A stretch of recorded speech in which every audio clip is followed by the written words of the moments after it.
Peter Rabbit, aka the Easter Bunny, actually did come to our house one year. We never really did see him, but we did see a lot of evidence that he was there. Back to before he even got there and delivered what he delivered. He had to make everything and get there and also bring it along somehow. So I would say that for the most part, Peter Rabbit had his stuff together and he really had it down for how he could deliver candy, chocolate bunnies, jelly beans, marshmallow peeps, and so forth. We really wondered if he was ever going to come because we never really did see him, and that year just happened to be the year that we saw the evidence that he did come to our house. The day before, we all kind of wondered, looking at the Easter baskets and saying, okay, are these going to increase in volume any, or are we just going to wonder forever where he is? We also really wanted to find him and talk to him, but of course he was nowhere to be seen.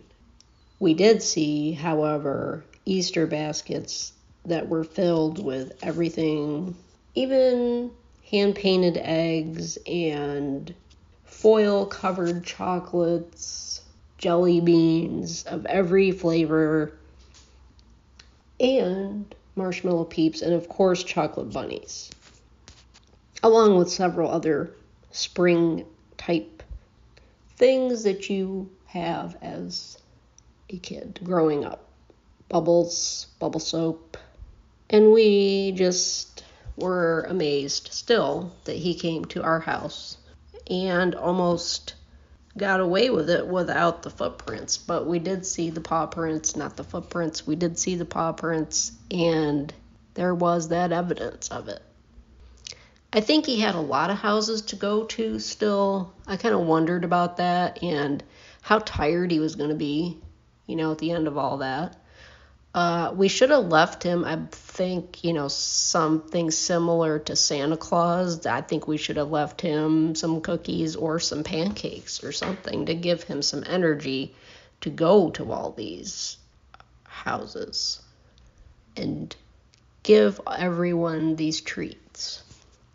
And then I started thinking, well, where does he actually make all these handcrafted painted eggs with beautiful colors on them and flowers and swirlies and stripes? He actually did those. We didn't do those. We did color some eggs, but then there was also some other eggs that were just mysteriously there in the Easter basket.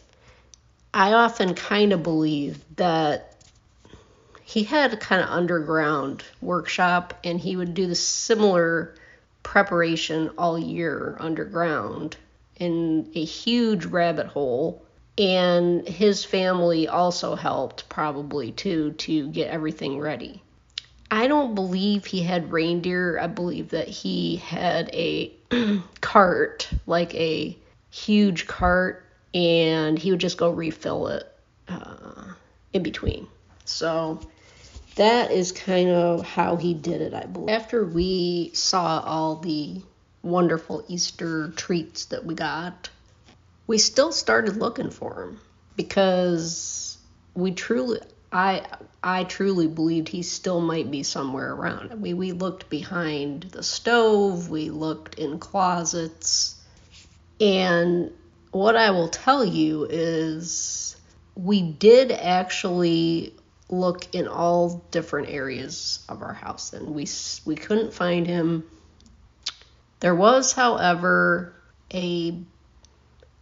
basically it was a toy box out in our garage, and it was big enough probably for, storage of a good amount of toys. So that's where kind of we would put our excess stuff that we didn't play with often. So I mean, I looked everywhere for this rabbit because it's the Easter Bunny, for goodness sakes. So I went out to the garage and started casually just flipping open things and trying to just get any kind of glimpse that if he was still hiding or maybe he hadn't finished what he was doing.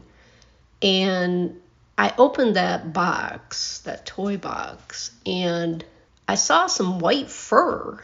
There was white fur in that box. Just almost like that he had opened it maybe and checked it out. And it was this big tuft of white fur.